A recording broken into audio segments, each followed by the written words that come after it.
Hi, everybody. Good morning or good afternoon from Ireland. My name is Kevin Doolin, and I'm here today to present to you about interoperability and precision agriculture. I'm just going to turn on my slideshow for you here.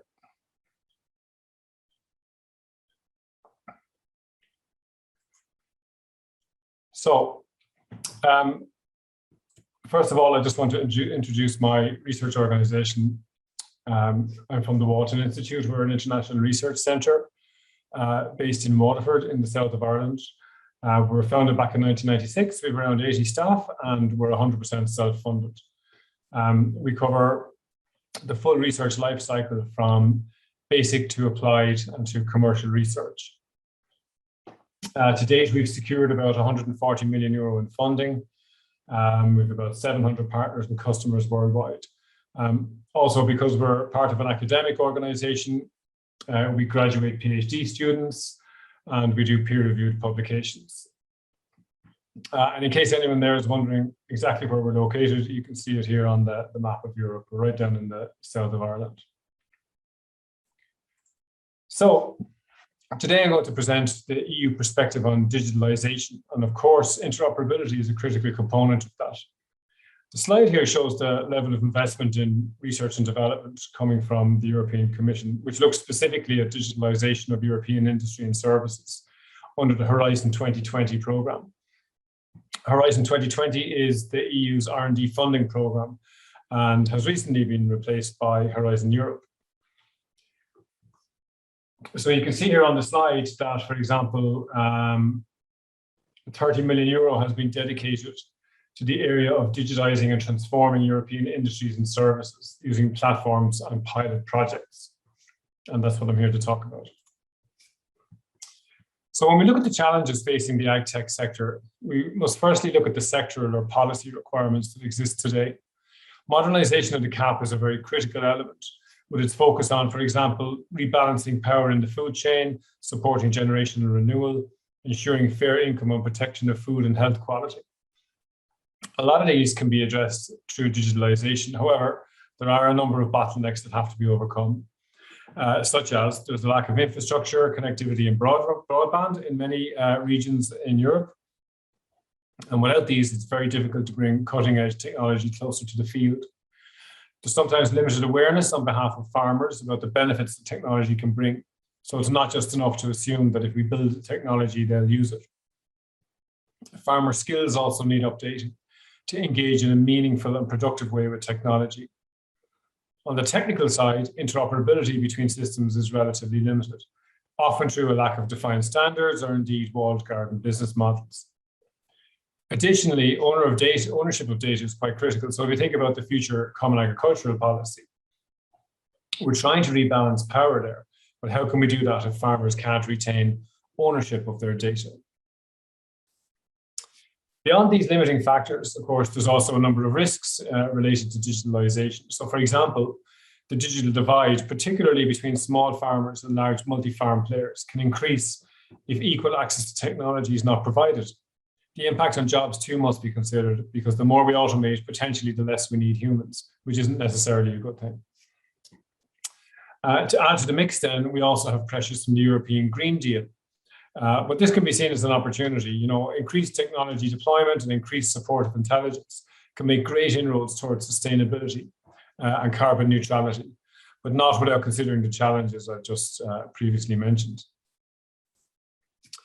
So what is Europe doing to address this? Well, one initiative is the creation of what's called common European data spaces. And these essentially have the features of providing rich data pools with varying accessibility rules, free flow of data across jurisdictions and sectors, full compliance with GDPR, which is the Global Data Protection Regulations, and provision of a horizontal framework for data governance and data access. And of course, interoperability is critical across all of that. And of course, there's plans to create common European agricultural data spaces. And that's what I'm going to talk about today, how we're making progress towards that. So this then brings me to the current group of projects that are funded by the European Commission and are addressing these challenges, as shown on the slide. You can see here the Commission has categorized these in terms of projects that deal with uptake, market readiness for technologies, technology development, and impact creation.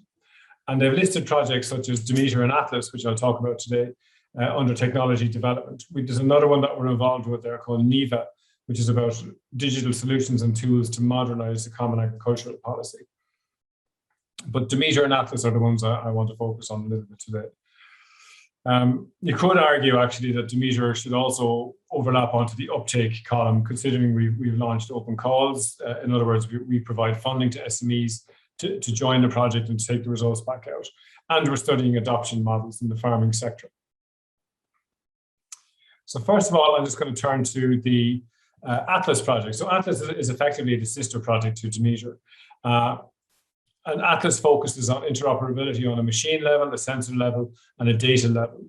So Atlas is producing standardized and extendable data exchange interfaces, and it provides full control of data through the farmer and establishes a data exchange network using what's called the Uniform API. This slide shows the high-level features of Atlas's interoperability network, which enables trusted and autonomous participation. I should point out, by the way, for both Atlas and DEMETER, if you visit the websites of the projects and you get the link on the slides, you can get way more detail and you can get deliverables, which are the formal documents with architecture, software artifacts, reports, and so on. So this slide shows the high-level features of Atlas's interoperability network, which enables trusted and autonomous participation. It's built around having minimized centralized components so that we can avoid data silos, for example, and it enables data exchange through a series of dedicated connectors or services. At a very high level, these services are provided by Atlas participants and users, and all follow a very specific service template. And as I say, you can get more detail about that on the Atlas website, www.atlas-h2020.eu.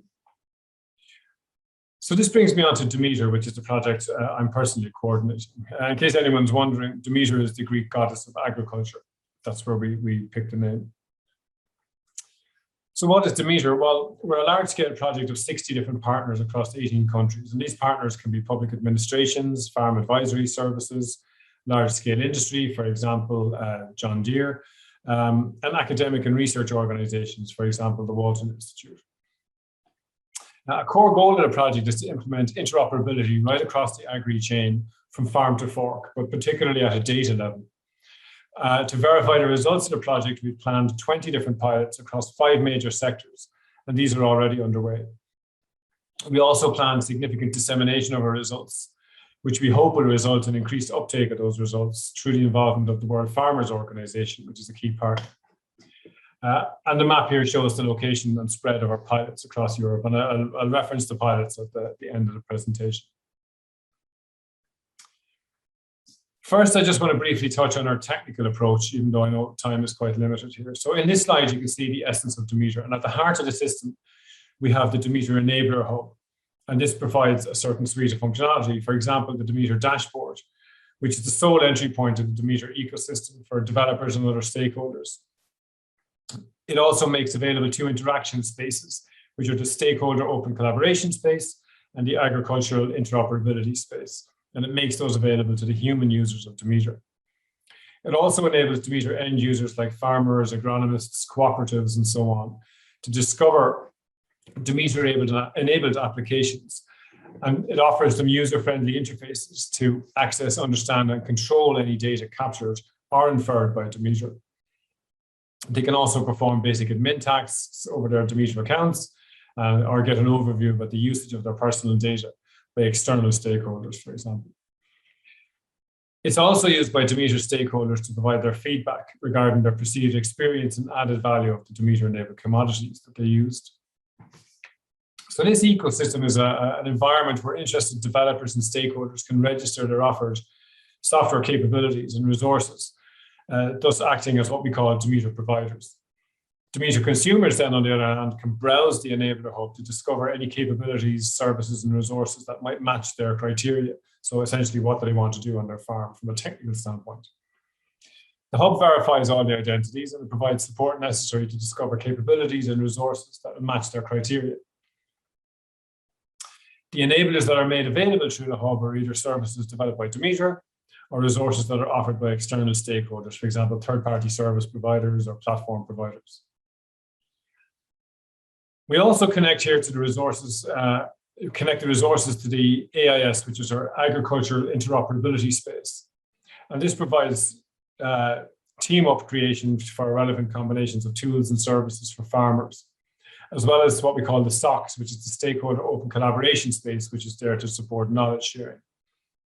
And this allows service discovery from a functional or feature point of view to be used during the resolution of any challenges that are posed by stakeholders through the co-creation mechanisms.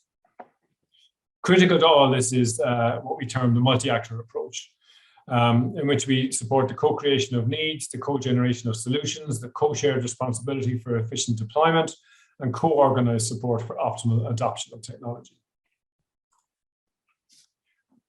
Looking again at the agri-tech landscape, you can see here on this slide it's extremely crowded. And as a result of that, interoperability is very, very difficult to achieve. Some of the key challenges are related to things like the availability of data and multiple different formats that data is provided in, the heterogeneity of data models, the semantics that are used to represent data, and the lack of related standards dominating this space. And these are things we're trying to deal with within DEMETER. So our response to this complexity is essentially to produce what we call the agricultural information model, or AIM, which has 5 main parts. There's the core meta model, there's a cross-domain ontology, there's domain-specific ontologies, and then there's pilot-specific ontologies, and these are to facilitate the 20 pilot trials that we're running in DEMETER, which I'll talk about later. And we also have a metadata schema. So just to understand where the agricultural information model fits in the bigger picture, I want to show you a very high-level architecture perspective of DEMETER and its enablers, DEMETER enablers as we refer to them. And there's 2 types. There's core enablers and advanced enablers. So the core enablers are essentially mandatory technology pieces that are there for any interested stakeholder that wants to expose or share its own resources or use the resources made available in the DEMETER hub. And it provides support, they provide support for things like communication and networking, semantic and functional interoperability, and security protection, while they also include the client for the DEMETER hub. The DEMETER advanced enablers then are optional and are discoverable. I suppose they're the kind of brains of the outfit, really, and they're accessible in the DEMETER enabler hub. So, for example, they include data and knowledge enablers, decision support and performance monitoring enablers, and integrated delivery enablers. And again, you can find descriptions of all of these on the DEMETER website. So if we look at these enablers in terms of our reference architecture, functional view, it looks as it does on the slide here. But a key element I want to point out here is where AIM fits in. As I mentioned, AIM is a common semantic data model, integrating various dominant existing models that can capitalize on solutions such as NGS-ILD-based agri-food data model that came from the FIWAR project, or other ones like Adapt, Foodie, AgroVoc, and so on. A lot of these come from past or current EU projects. So AIM incorporates and extends existing ontologies and vocabularies that are already available for the agri-food domain. It provides semantic representation of any data or information that's collected, processed, and exchanged within DEMETER. It's a modular model to which pilot-specific or domain-specific custom ontologies can be mapped. And actually all components within the DEMETER architecture have AIM compliant wrappers developed for them as well. So AIM itself is built on a layered structure as shown here. And this layered approach has a number of advantages. Firstly, it enables interoperability with existing models, as you can see on the bottom layer. It also provides alignment with other models on a module level instead of on an entire model level. So, for example, we can have domain-specific modules like agri-crop or agri-features, agri-products, and so on. So then we can extend domains and areas covered in AIM by just adding additional modules rather than redeveloping the whole ontology. Maintenance and updating of the domain models is very easy then. We can just modify specific modules. And we also map to top level and cross-domain ontologies, like OGC, W3C, OGC, Geo, and so on, as you can see there.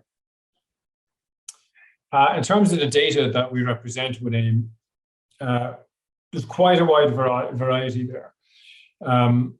Some are generic and some are more specific to the agri-food domain, such as farm data, like field data, field status, soil data, and so on, as you can see on the slide. Or Earth observation data, like satellite information, remote sensing imagery, soil maps, vegetation indices, and so on. Also meteorological data, like temperature, humidity, wind speed, direction, solar radiation, and air pressure, and so on. We also represent agricultural machinery data, like engine data, fuel consumption, or emissions. We also represent data quality metrics, field operations data, like irrigation, fertilization, soil tillage. We've got livestock data, we have traceability data, for example, transport infrastructure.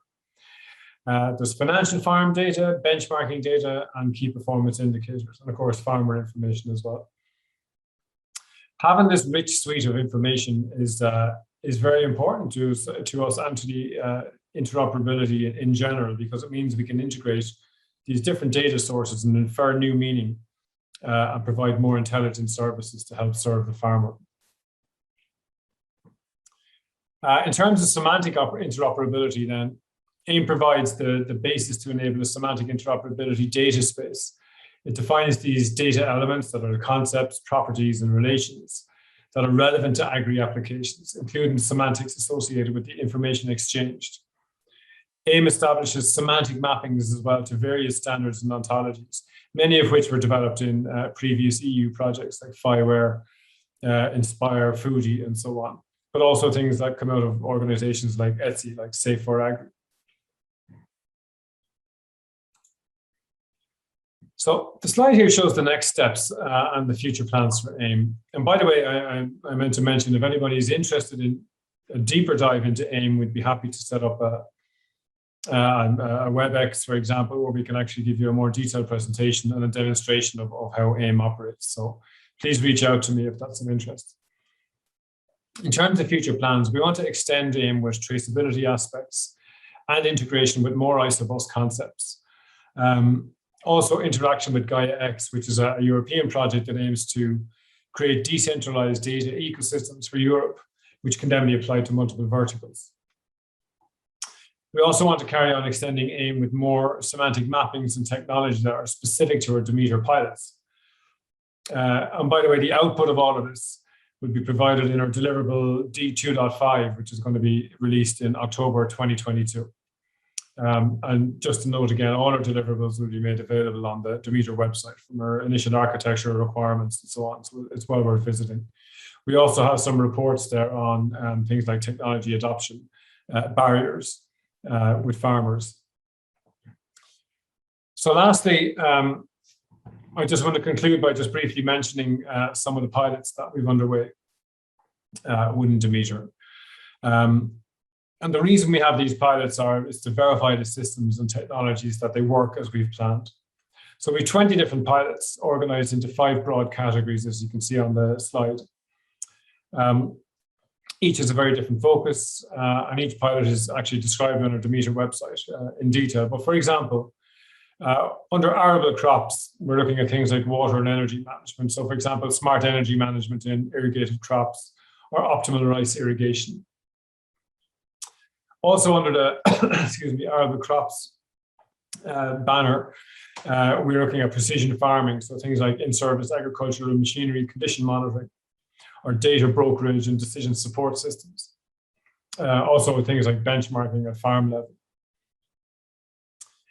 In the fruit and vegetable sector, we're looking at the areas of crop health and quality. Just for example, we're providing decision support systems for olive growers. We're doing pest management control for fruit flies, or precision farming for Mediterranean woody crops. In the livestock sector, a lot of the focus there is on animal health and production of high quality produce.